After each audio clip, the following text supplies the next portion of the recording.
नमस्कार विद्यार्थियों। आज हम लेसन नंबर जो 5 है उसका लास्ट टॉपिक पढ़ने जा रहे हैं, मानव विकास के स्तंभ। इससे पहले हमने मानव विकास जो अवधारणा है उसके बारे में पता किया था।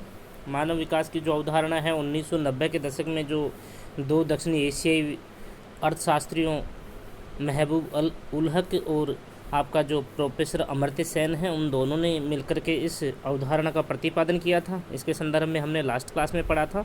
तो आज हम मानव विकास के जो स्तंभ हैं उनसे प्रारंभ करने जा रहे हैं। मानव विकास के 4 स्तंभ होते हैं, आपको इसी रूप में ध्यान करना है।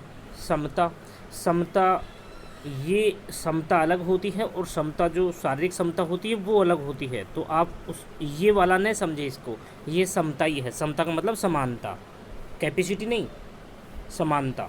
समता का मतलब क्या हुआ? समानता। कैपेसिटी वाली बात नहीं समझे, ठीक है। तो ये राइट है। एक तो समता होता है, एक सतत पोषणीयता जिसको हमने सस्टेनेबल डेवलपमेंट के रूप में पढ़ लिया है। सतत पोषणीयता, यहाँ पे ता और लगा हुआ है लास्ट में, पोषणीयता, ठीक है। उत्पादकता और सशक्तिकरण। तो मानव विकास के स्तंभ कितने हो गए? 4 हो गए। इसी रूप में आप ध्यान कर लेंगे। उसके बाद में मानव विकास की गणना कैसे करते हैं। देखिए लास्ट क्लास में भी हम जब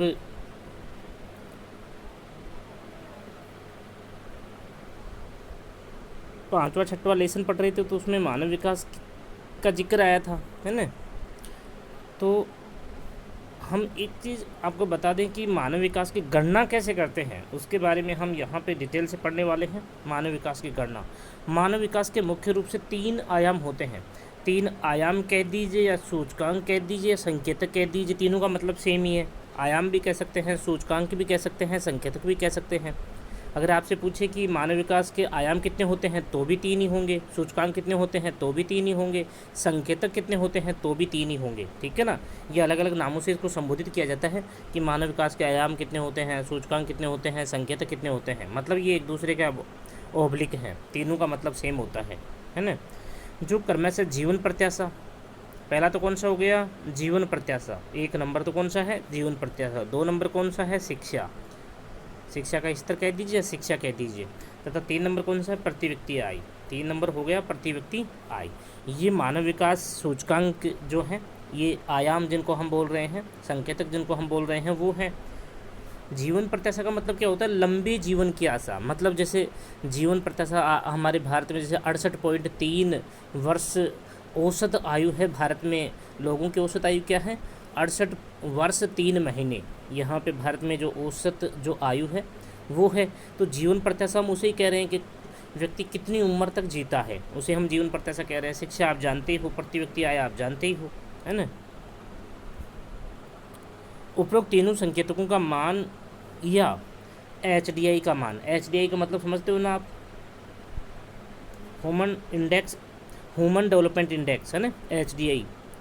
मानव विकास सूचकांक, HDI का मतलब होता है मानव विकास सूचकांक, ह्यूमन डेवलपमेंट इंडेक्स, जिसका मान कितना होता है? 0 से 1 के मध्य में। 0 से 1 के मध्य में इसका मान होता है, 0 से 1 के मध्य में होता है।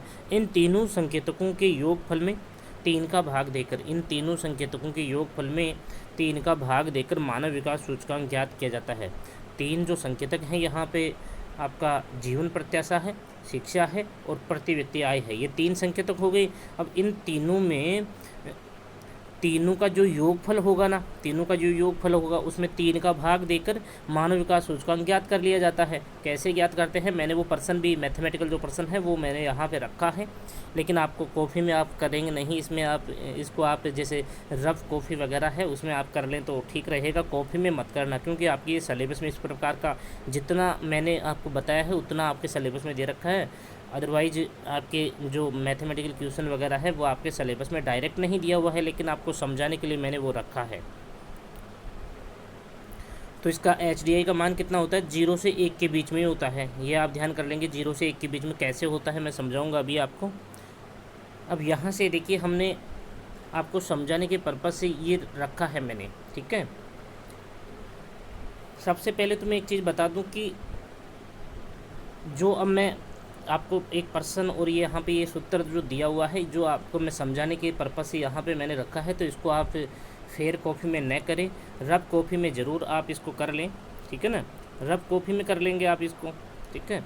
मानव विकास सूचकांक, मानव विकास सूचकांक जो है HDI जो है, उसका सूत्र क्या है? सबसे पहले तो मानव विकास सूचकांक का सूत्र देखिए, इसका सूत्र है वास्तविक मान माइनस न्यूनतम मान बटे अधिकतम मान माइनस न्यूनतम मान। एक तो वास्तविक मान हो गया, और वास्तविक मान के बाद में क्या है? माइनस न्यूनतम मान, बटे के नीचे क्या है? अधिकतम मान माइनस न्यूनतम मान। ये सूत्र है, ये HDI का सूत्र है, मानव विकास सूचकांक का ये सूत्र है। अब इससे हम सूचकांक ज्ञात कैसे करते हैं वो देखते हैं। देखिए यहाँ पे मैंने एक प्रश्न लिया है, निम्न आंकड़ों की सहायता से एशिया महाद्वीप का मानव विकास सूचकांक ज्ञात कीजिए। निम्न आंकड़े दिए हुए हैं, यहाँ पे कुछ आंकड़े दिए हुए हैं, उनके आधार पर एशिया जो महाद्वीप है उसका मानव विकास सूचकांक ज्ञात कीजिए। अब आयाम कितने होंगे? 3 आयाम होंगे ना। जीवन प्रत्याशा का लेंगे सबसे पहले, तो जीवन प्रत्याशा का वास्तविक मान कितना है? 70 है। कितना है? 70 है। न्यूनतम मान कितना है? 30 है, ठीक है। ये पर्सन है अपना, न्यूनतम मान 30 हो गया। उसके बाद में फिर से देखिए इसको, वह अधिकतम मान 90 है। 3 चीज़ें चाहिए अपने को। सबसे पहले हमने किसके आंकड़े देखे? प्रति व्यक्ति आय के आंकड़े। प्रति व्यक्ति आय के आंकड़े कौन कौन से देखे हैं? वास्तविक मान 70 है, न्यूनतम मान 30 है, यहाँ पे ये देखो, और अधिकतम मान 90 है। अधिकतम मान कितना हो गया? 90 हो गया, 90, ठीक है। इसी प्रकार से शिक्षा के आंकड़े देखेंगे। अब वास्तविक मान 70 है, यहाँ पे वास्तविक मान 70 दिया हुआ है, न्यूनतम मान कितना दिया हुआ है? 40 दिया हुआ है, अधिकतम मान कितना दिया हुआ है? 80 दिया हुआ है। इसी प्रकार से प्रति व्यक्ति आय जो तीसरा आयाम है इसका देखेंगे, वास्तविक मान कितना है? 50 है, अधिकतम मान 60 है, एवं न्यूनतम मान 30 है, ठीक है। ये सारे आंकड़े अपने पास में आ गए। अब सूत्र ऊपर जो अपन ने सूत्र देखा था, उस सूत्र के आधार पर अपन इसका कैलकुलेशन करेंगे, हल करेंगे इसको। ये आंसर है हल के रूप में, निम्न आंकड़ों को सूत्र में रखने पर। अब सभी आंकड़ों को हमने क्या कर दिया? सूत्र में रख दिया। सबसे पहले 1 नंबर तो किसका लिया हमने? जीवन प्रत्याशा का। 2 नंबर हमने किसका लिया? शिक्षा का स्तर जो है। 3 नंबर हमने किसका लिया? प्रति व्यक्ति आय का, ठीक है ना। तो तीनों को हम बारी बारी से सूत्र में रखेंगे। तो तीनों को हमने बारी बारी से सूत्र में रखा, और इस प्रकार से ये 70 - 30 है बटे 90 - 30 है, बराबर यहाँ पे माइनस निकालने पर ये 40 बटे 60 आ गया। फिर 60 का भाग 40 में देंगे तो यहाँ पे 0.66 आ गया, जिसको हम राउंड फिगर में 66 को हम कितना मान सकते हैं? 67 भी तो मान सकते हैं ना भाई। 65 से ऊपर हो गया ना, तो 67 हो गया, 0.67 हो गया। यहाँ पे कितना आ गया? 0.67 आ गया। ये 0.67 आ गया। तो ये प्रति व्यक्ति आय का निकाल लिया हमने सूत्र में रख करके। सूत्र हमारा यही तो है, वास्तविक मान माइनस न्यूनतम मान, अधिकतम मान माइनस न्यूनतम मान। तो यही तो है, न्यूनतम मान तो 30 ही 30 है, न्यूनतम मान तो 30 ही है इस प्रति व्यक्ति आय में। इसी प्रकार से वो का वो ये सूत्र में हमने यहाँ रख दिया, और इसको भी इस प्रकार से निकाला तो 0.75 आ गया। यहाँ पे हल करने पर कितना आ गया? 40 का भाग 30 में देंगे तो 0.75 आ गया। इसी प्रकार से यहाँ पे देख लीजिए आप, वास्तविक मान माइनस न्यूनतम मान बटे अधिकतम मान माइनस न्यूनतम मान। ये किसका है? ये है प्रति व्यक्ति आय का। एशिया का जो प्रति व्यक्ति आय के जो आंकड़े हैं उसको रखा हमने यहाँ पे। दूसरे नंबर पर हमने किसको रखा? दूसरे नंबर पर जो शिक्षा का स्तर है उसके आंकड़े रखे। पर पहले नंबर पर किसको रखा है? पहले नंबर पर जो जीवन प्रत्याशा जो है उसके आंकड़े रखे हैं प्रथम में। तो इस प्रकार से हमने तीनों का निकाल लिया बारी बारी से, तीनों का निकाल लिया। और यहाँ पे तीसरे का कितना है? 20 बटे 30 आ गया। यहाँ पे 20 बटे 30 में जो 30 का भाग 20 में दिया तो कितना आ गया? 0.66 आ गया, जिसको हम राउंड फिगर में 0.67 कर सकते हैं, ठीक है। तो ये हमारे पास में तीनों आ गए। अब तीनों का जो योगफल आया है, योगफल मतलब ये लास्ट वाले जो अंक आए हैं 0.67, 0.75, 0.67 है ना, ये जो आए हैं ना, इनको हमने योगफल के रूप में यहाँ पे अभी इनका देखिए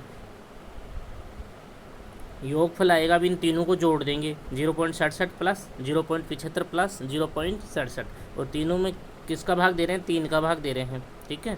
3 का भाग दे रहे हैं मतलब ऊपर वाली संख्या को जोड़ा तो 2.09 आ गया, जिसमें 3 का भाग दे रहे हैं यहाँ पे, है ना। और ये अपने पास में कितना आ गया, 0.68 आ गया, जिसको हम 68 को हम कितना मान सकते हैं, 0.69 मान सकते हैं, 0.69 भी कह सकते हैं, 0.68 भी कह सकते हैं। तो समझ गए होंगे आप। तो इस प्रकार से हम किसी भी देश, किसी भी राज्य, किसी भी ज़िले का, किसी भी महाद्वीप का अपन क्या कर सकते हैं, मानव विकास सूचकांक ऐसे ही निकालते हैं। ये मानव विकास सूचकांक को निकालने का तरीका होता है। दूसरी बात, आपने एक चीज़ और देखी होगी, हमने ऊपर पढ़ा है कि मानव विकास सूचकांक का जो मान होता है ना, वो 0 से 1 के बीच में होता है। अब एक चीज़ बताइए कि 0 से 1 के बीच में ही है ना ये मान। भाई 68 क्या है, 0.68 है, तो 1 से ज़्यादा हो गया। 1 का मतलब क्या हुआ, 100। 1 का मतलब क्या होता है, 100 होता है ना। तो अब 0.68 है तो मतलब ये 1 से तो कमी है, 0.68 1 से तो कमी है ना, 1 का मतलब 100 है, ठीक है। तो 0 से 1 के बीच में हमेशा इसका मान आता है। अगर मान लीजिए नहीं आ रहा है ना, तो आपने गलत काम किया है, ठीक है। तो इस प्रकार से आप ध्यान रखोगे। अब देखिए, तो जो मैंने अभी आपको ये प्रश्न बताया है, मैथमेटिकल जो प्रश्न हमने हल किया है, इस प्रश्न को आप फेयर कॉपी में नहीं करेंगे। कहाँ करेंगे, रफ़ रजिस्टर जो है उसमें आप इसको उतार लेना। ये समझाने के लिए मैंने यहाँ पर रखा है, क्योंकि 2-3 बच्चियों ने मेरे को बोला था कि सर ये कैसे निकाला जाता है, तो मैंने वो तरीका बताया है, ऐसे निकालते हैं इसको, है ना। अब यहाँ पे देखिए, आपकी पाठ्यपुस्तक का जो मैटर है उसको हम देख लेते हैं। सन 2013 के अनुसार सर्वाधिक मानव विकास सूचकांक तथा न्यूनतम मानव विकास सूचकांक वाले देश, ये 2013 के अनुसार मानव विकास सूचकांक वाले देशों का नाम है। सर्वाधिक मानव विकास सूचकांक किसका है, नॉर्वे का। कितना है, 0.955। अब 955 क्या हुआ, मतलब 0.95। इसको 5 को छोड़ दो, लास्ट वाले को, 0.95 को पहले देख लीजिए आप। अब 0.95 से पहले आप 0 बना सकते हैं या 1 बना सकते हैं, आप बताइए मुझे। 95 किसके नज़दीक हो गया, 1 के नज़दीक हो गया ना। 1 का मतलब क्या हुआ, 100। 95 के बाद में 96, 97, 98, 99, 100। 100 का मतलब 1, ठीक है। तो 0.95 से हम पहले क्या बना पा रहे हैं, 1 बना पा रहे हैं ना।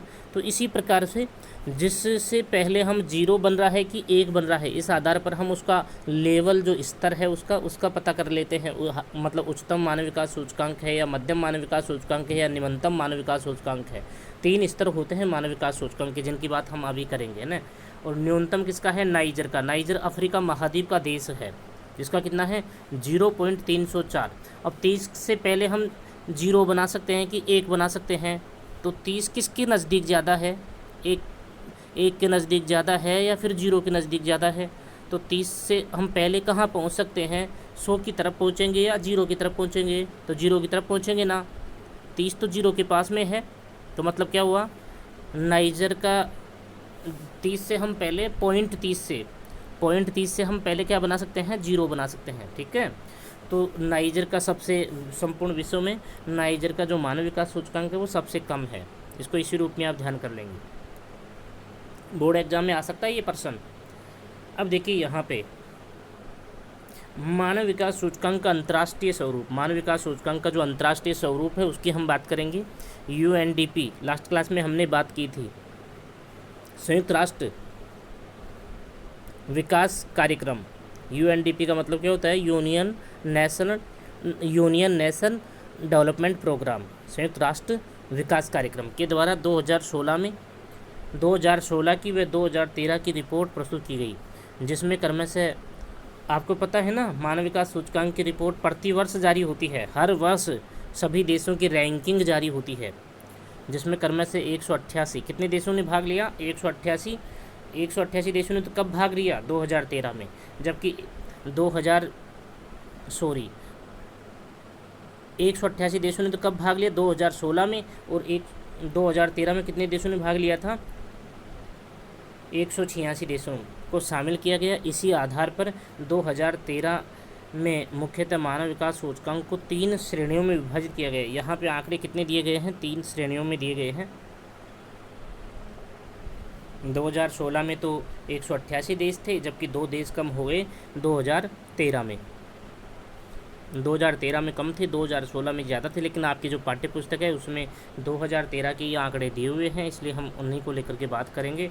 तो मानव विकास सूचकांक की जो 3 श्रेणियाँ हैं वो कितनी होती हैं, 3, जो अभी हमने अभी बात की है जस्ट। उच्च मानव विकास की श्रेणी या या तो ऐसे लिखा हुआ है वैसे मान लें, या फिर उच्चतम मानव विकास सूचकांक वाले देश, उच्चतम मानव विकास सूचकांक वाले देश, मध्यम मानव विकास सूचकांक वाले देश, निम्न मानव विकास सूचकांक वाले देश, या निम्नतम कहते हैं, निम्नतम मानव विकास सूचकांक वाले देश। तो उच्च मानव विकास की श्रेणी देखिए, इसमें उन सब देशों को शामिल किया जाएगा जिनका मानव विकास सूचकांक 0.71 से ऊपर होगा, 0.71 से ऊपर होगा। 70 होगा तो फिर इसमें नहीं आएगा, 0.70 वाला देश इसमें नहीं आएगा। जिस देश का मानव विकास सूचकांक 0.70 होगा वो इसमें नहीं आएगा। 72 वाला आएगा, 71 वाला आएगा, 73, 74, 75 और 100 तक जो भी होगा वो इस देश में इस श्रेणी में आएगा। इस श्रेणी के अंतर्गत कितने देश ऐसे 94 देश हैं। कितने देश हैं? 94 देश हैं जिनका मानव विकास सूचकांक 0.71 से ऊपर है।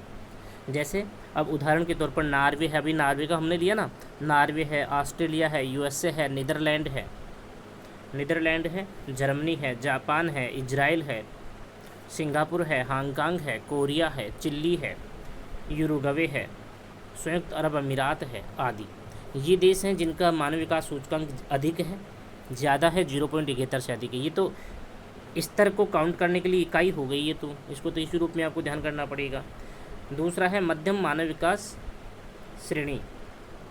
मध्यम मानव विकास की श्रेणी देखिए, इसमें 0.5 से 0.5 ये वहाँ पे कितना लिखा हुआ है 0.5 से 0.70, 0.5 से लेकर के 0.70 के बीच में या 70 तक जो देश इस मानव विकास सूचकांक रखेंगे वो इस श्रेणी में आएंगे। इस श्रेणी के अंतर्गत कितने देश हैं? 47 देश हैं। 47 देशों को शामिल किया जाता है, जैसे चीन है, थाईलैंड है, मंगोलिया है, फिलीपींस है, भारत है, इंडोनेशिया है, पाकिस्तान है व बांग्लादेश है। अगर आपसे पूछा जाए कि भारत मानव विकास सूचकांक की कौन सी श्रेणी में स्थित है तो मध्यम श्रेणी में बताएंगे आप। ये एग्जाम में प्रश्न भी बन सकता है। आपसे पूछा जाए कि भारत मानव विकास की सूची में कौन सा स्थान रखता है तो दूसरा स्थान रखता है, आप इसी रूप में इसको ध्यान कर लेंगे। तीसरा स्तर देखिए, निम्न मानव विकास की श्रेणी, निम्न मानव विकास श्रेणी है ना, 0.5 से कम। 0.5 से कम मतलब जिन देशों का मानव विकास सूचकांक 0.5 से कम है वो सब देश इसमें आ जाएंगे। इस श्रेणी के अंतर्गत मुख्य रूप से 45 जो अविकसित देशों को शामिल किया जाता है। मुख्यतः ऐसे कौन से देश होंगे जिनका मानव विकास सूचकांक कम होगा? जिन देशों का जो देश बहुत ही अविकसित अवस्था में है, पिछड़ी अवस्था में है, अर्थव्यवस्था बहुत ही कमज़ोर है, उन देशों को इस श्रेणी में रखा जाता है जिनका मानव विकास सूचकांक बहुत ही कम होता है। तो 45 ऐसे अविकसित देश हैं इस श्रेणी में। जैसे कांगो, अफ्रीका के अधिकांश देश इसी श्रेणी में आएंगे क्योंकि अफ्रीका महाद्वीप के अधिकांश देश जो है ना वो अविकसित श्रेणी में है। तो कांगो है, चाड है, नाइजर है। नाइजर का ऊपर देखा ना भी सबसे कम इसी का है ना, 0.304 ऊपर देखा ना भी। म्यांमार है, रवांडा है, सूडान है, इथोपिया है, अफ़गानिस्तान है, गिनी है, नेपाल है तथा जाम्बिया आदि देश है। ठीक है। विश्व स्तर पर मानव विकास का तुलनात्मक निष्कर्ष। विश्व स्तर पर मानव विकास का तुलनात्मक निष्कर्ष देखिए, 80 के दशक से पहले तक मानव विकास का आधार उच्च अर्थव्यवस्था को माना जाता था। 80 के दशक से पहले तक क्या था कि मानव विकास को जिस देश की अर्थव्यवस्था उच्च होती थी ना, जिस देश की अर्थव्यवस्था बड़ी होती थी उसी देश का मानव विकास सूचकांक भी अधिक माना जाता था। लेकिन अब ऐसा नहीं है, अर्थात जिस देश की अर्थव्यवस्था जितनी बड़ी होती थी उस देश का मानव विकास उतना ही ऊंचा माना जाता था। लेकिन वास्तव में अब ऐसा नहीं है। कुछ विश्व में जैसे त्रिनाद टोबेगो एक एग्जाम्पल है। त्रिनाद टोबेगो कैरिबियाई देश है, ये छोटा सा कैरिबियाई देश है जो उत्तरी अमेरिका और दक्षिणी अमेरिका के मध्य में जो कैरिबियाई सागर में स्थित जो देश है ना, जहाँ पे आपका क्यूबा है, जमैका है ना, तो हेती है, डोमिनिक रिपब्लिक है, तो ऐसे जो देश हैं, प्यूर्टोरिको है ना, तो ये जो देश है वहाँ पे ये छोटा सा देश है त्रिनाद टोबेगो। तो त्रिनाद जो टोबेगो देश है वह देश जो है उसकी अर्थव्यवस्था तो बहुत ही छोटी है, छोटी अर्थव्यवस्था रखता है वो देश, लेकिन उसमें मानव विकास सूचकांक बहुत ही ज़्यादा है क्योंकि उसने क्या किया है कि अपने लोगों के विकास में ही ज़्यादा पैसा खर्च किया है। ठीक है। तो जो 80 के दशक में जो मान्यता रही है कि भाई जिस देश की अर्थव्यवस्था जितनी बड़ी होगी वही देश उच्च मानव विकास रखेगा, ये अब नहीं रही है। ठीक है, इस प्रकार की धारणा अब नहीं है। छोटे छोटे देश भी हैं जिनकी अर्थव्यवस्था बहुत ही छोटी होती है लेकिन उनका मानव विकास सूचकांक अधिक है वर्तमान समय में। अब देखिए यहाँ पे मानव विकास एक बहुआयामी संकल्पना है। मानव विकास एक बहुआयामी संकल्पना है, कहने का मतलब इस मानव विकास जो संकल्पना है इससे बहुत से उद्देश्यों की पूर्ति होती है, जिसके अंतर्गत आर्थिक, सामाजिक, सांस्कृतिक, राजनीतिक तथा मनोवैज्ञानिक तथ्यों को शामिल किया जाता है। किंतु 80 के दशक के पश्चात आर्थिक कारक को नकार दिया गया तथा मानव के सर्वांगीण विकास पर जोर दिया गया कि मानव का जो सभी प्रकार से विकास हो सके, इस प्रकार से मानव का सर्वांगीण विकास कर दीजिए, सभी प्रकार का विकास मानव स्वयं कर लेगा। तो इस प्रकार से मानव को ही अधिक से अधिक प्रमुखता दी गई 80 के दशक के बाद में, जबकि 80 के दशक से पहले संपूर्ण जो पहलू थे उनको ज़्यादा महत्व दिया जाता था, जिसके आधार पर मानव कल्याण व मानव जीवन के सुधार को माना गया। भारत में मानव विकास सूचकांक। अब देखिए भारत में मानव विकास सूचकांक की क्या स्थिति है। सन 2013 के अनुसार 186 देशों का आकलन हुआ। 2013 के आंकड़े आपकी किताब में दिए हुए हैं। तो भारत का 138वां स्थान था। कौन सा स्थान था? 138वां स्थान था। स्थान का मतलब होता है कि जैसे नॉर्वे का प्रथम स्थान है ना, तो वैसे तो भारत का 138वां स्थान था।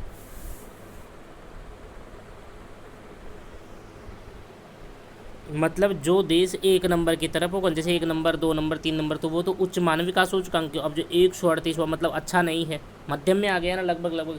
और 186वें स्थान पर कौन है? अगर सबसे लास्ट वाले देश की बात करें तो 186वें स्थान पर कौन है?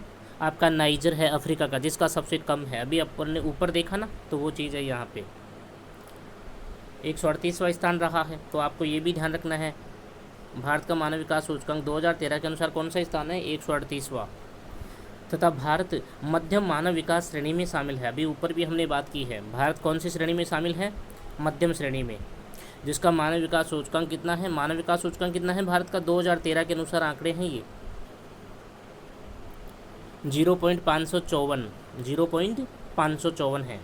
इसके विपरीत 2016 में 188 देशों में भारत का 131वां स्थान था।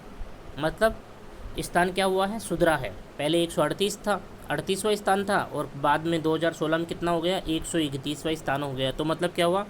7 पायदान भारत पीछे की ओर आ गया। पीछे की ओर आने का मतलब हुआ अच्छी कंडीशन में आ गया। ठीक है, जिसका मानव विकास सूचकांक कितना है? 0.624 रहा है। कब का है ये? 2016 का 0.624 रहा है।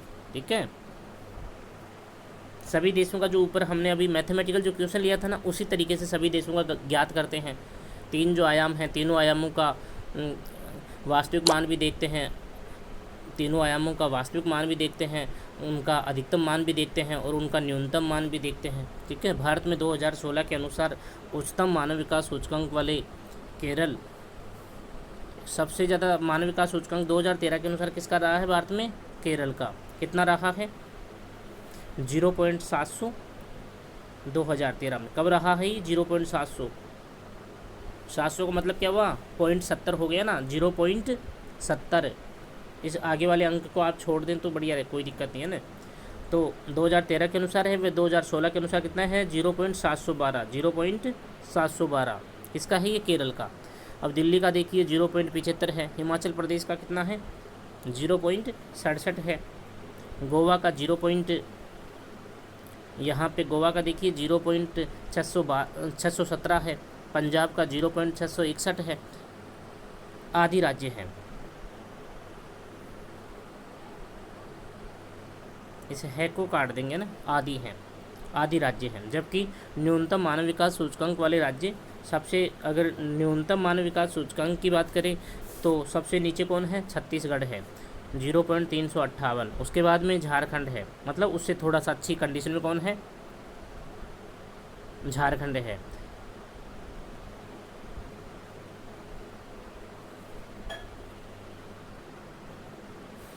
जीरो 376 बिहार का 0.517 तथा उड़ीसा का 0.557। 0.557। उड़ीसा का कितना लिखा हुआ है यहाँ पे? 0.557। यहाँ पे ये 7 लिखा हुआ है, 557 आदि है। ठीक है, ये आप ध्यान कर लेंगे। अब देखिए, केरल राज्य का मानव विकास सूचकांक सर्वाधिक है, जिसका मुख्य कारण केरल की साक्षरता दर।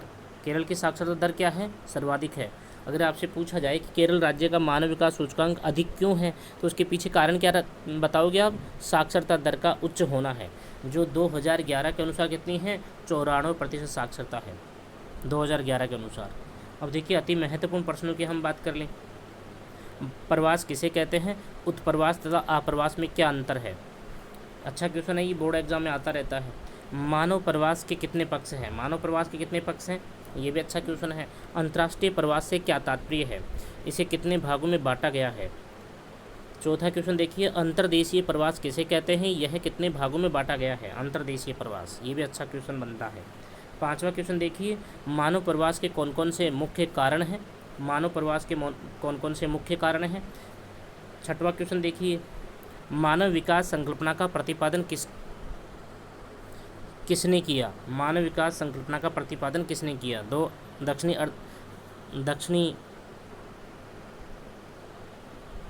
एशियाई दो विद्वान हैं, महबूब उल हक और आपका प्रोफेसर अमर्त्य सेन है ना, तो उनका आप ध्यान करेंगे। वो तो अपन ने बात कर ही ली ना कंसेप्ट में तो सारी।